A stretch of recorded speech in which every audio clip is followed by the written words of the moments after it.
the top markets involved in the finals in baseball. And I don't think that's necessarily a good thing where, you can look at the NBA, the NFL, they don't seem to have that problem. But baseball, it seems like you need New York, L.A., Boston, Chicago, or somewhere in those, in the finals, to be contenders. And I wonder if that's still I wonder about I question that. Well, I can tell you that objectively, baseball has at least as much parity as basically every other sport. There is no New England Patriots. There is no San Francisco Warriors of baseball. Now, the same teams tend to be competitive year to year. That's true. It seems that way. I also just recently read a study that showed that if you look at the standings from 5 years ago, they do almost nothing to predict the standings for this year. So those things do wear out. Teams have cycles of success. Yes, the Dodgers have won 6 straight division titles. The Red Sox, on the other hand, they had a couple of tough years. Yeah, they weren't did. competitive at all. And there are a fair number of measures within the Major League Baseball to discourage the same teams from outspending everyone else year after year after year. I mean, believe it or not, people have been talking about a potential salary cap for decades, and there isn't one. But there's a de facto salary cap because of the luxury tax. Teams just don't want to spend a certain amount of money more than 2 or 3 years in a row. So, and the good thing is there's almost always room for somebody who doesn't have all the money or isn't spending it. The Brewers this season, for example, are a tremendous example. Tiny market. They decided last winter, you know what, we're going to be competitive this year, and they did it. And now they have to win 2 straight games, but they might be in the World Series.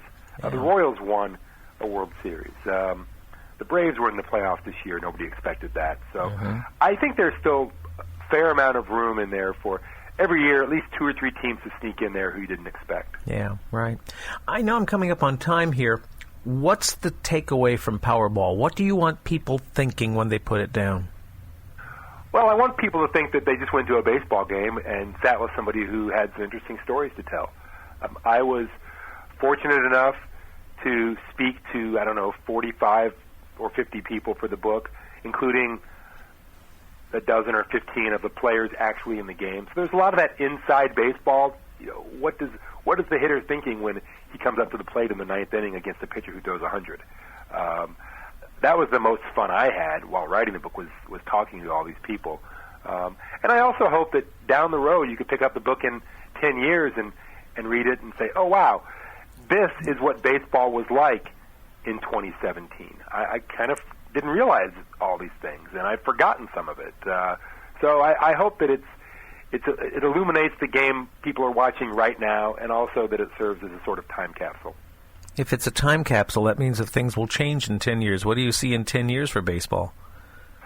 I think the future is harder to predict now than it's ever been. There are a couple of ways that this could go.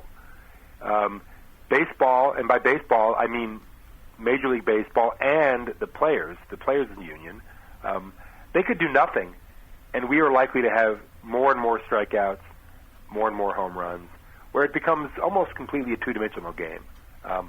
Or at some point, the TV networks could sit down with all those folks and say, you know what? The game you're giving us is not the game that we want to be paying all these billions of dollars for. You've got to get together and bring back some of the things that we've lost, some of the things that we loved to watch in the 1970s and 80s and 90s, the variety of experience that we all find so attractive about baseball. But I don't know if that's ever going to happen. It might happen 5 years from now. It might never. It might not. Let's plug the book, Powerball, Anatomy of a Modern Baseball Game, published by Harper. It's on sale now, and I'm sure it's on sale in the bookstores and all the usual online suspects. It's everywhere, and for people who have enjoyed this interview, you can even listen to me reading it for 9 hours and 51 minutes on the audio version. I was wondering how long it would take to actually read that book. 9.5 hours, almost 10 hours. Oh, my gosh. I think you could read it a lot faster than that to yourself, but that's how long it took me to read it aloud.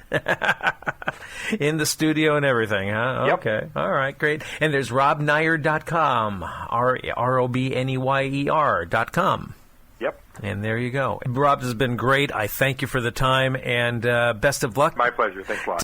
Rob Neyer there. He wrote for ESPN for 15 years and has also been national baseball editor for SB Nation, also a baseball writer for Fox Sports, and he's a member of the Baseball Writers Association of America, and also, and this kind of comes close to my home here, he is the commissioner of the West Coast League, the premier collegiate summer baseball league west of the Mississippi River, and the Wenatchee Apple Sox are a member of the West Coast League, so that's why it's kind of a personal thing.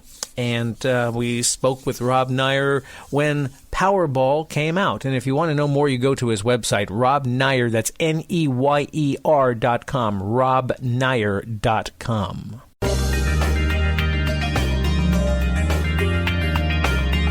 Conversation Collage continues here on your favorite podcast platform. We are on all of them.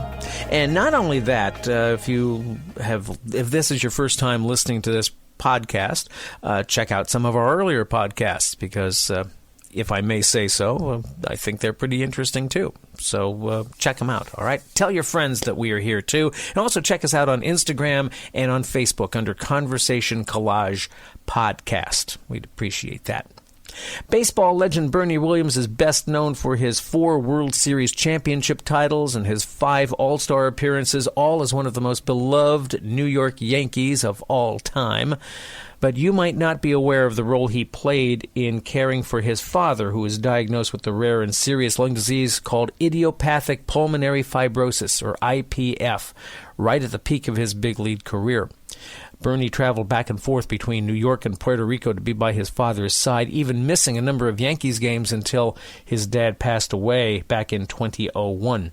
And to honor his father, Bernie has stepped up to the plate, so to speak, to raise awareness of this little-known disease through the educational campaign called Breathless, which brings together real people sharing real stories about how IPF has touched and impacted their lives, and also educates and empowers those who think they or a loved one may be having symptoms of the disease. And we talked about baseball, we talked about his dad, we talked about IPF with baseball legend, New York Yankee Bernie Williams. Hey, Ken, what's up? Oh, hey, you tell me. Where are you today, Bernie? I am in New York. Okay, good deal. IPF, idiopathic pulmonary fibrosis, which, just remember IPF and we'll be okay. IPF is what, Bernie? Because this deals with your family, right? Yes, it does. My father passed away from this condition, from this disease, in 2001. Mm-hmm. Idiopathic pulmonary fibrosis is basically a scarring of the lungs, the lung tissue. And it reduces your ability to breathe normally, eventually and progressively taking your ability to breathe, at all, and you end up passing away from this condition. It is something that my dad was diagnosed probably 5 years before he passed away, and because the symptoms are so common, you can get misdiagnosis, left and right. He, went through so many doctors, and we went through so many things, trying to figure out what he was having. It's actually characterized by a dry, persistent cough, which could be common in many other conditions, like COPD or asthma, for instance. But there's things that are specific to IPF that people should know about, and that's why I'm teaming up with Veringer Ingelheim and creating this campaign to create awareness of this condition. And we have created a website called breathlessipf.com for people to go in, get educated about the disease, see my story and others like it, dealing with this condition, the toll that it takes on the patients, their family members, and just to know a little bit more and know that the fact that there is hope coming with new things and new alternatives, that my dad did not have when he was alive. So it's very important to get diagnosed quickly. As soon as you can, go to a doctor if you know of somebody that has these symptoms, dry, persistent cough, discomfort in your chest area, and your inability or lack of ability to breathe and do the things that you may take for granted. They become harder to do because you can't breathe. You should get the opinion of a doctor and go to the website and get educated about this condition. Bernie, do we know how your dad got IPF? How did he contract it? Do we know? There's little known about this disease. It's rare. There may be some genetic component to it, but there's actually no source of knowledge of where this comes from. They're making some advances, trying to figure out the source of the disease, but as of now, we don't really know where it comes and how you can contract it. If you think there's a genetic component to it, how are you doing? Are you okay? I am doing good. Yeah. So far, so good. And obviously, you try to take all of these possibilities out of the question. So I get my checkups, with my doctor and try to check my pulmonary function. Try to leave outside any possibility to have this condition.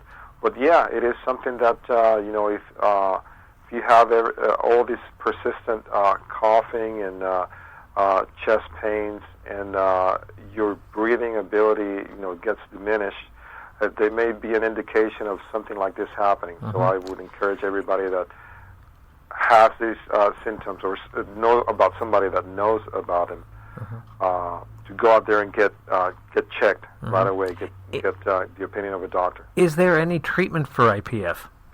There are certain treatments, oxygen.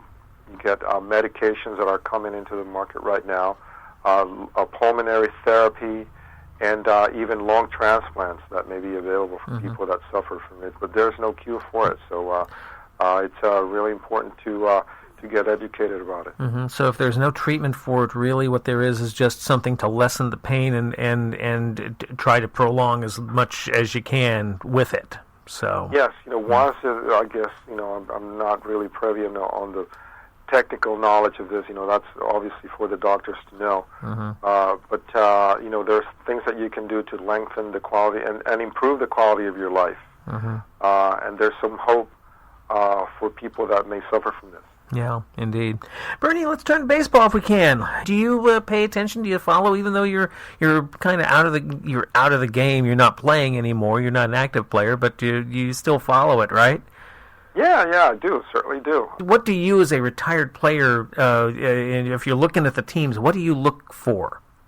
Well, I look at the players that have worked so hard to establish themselves as stars of the game right now. Your current stars. Your Brian Harpers, your Mike Trouts. Your pitchers. And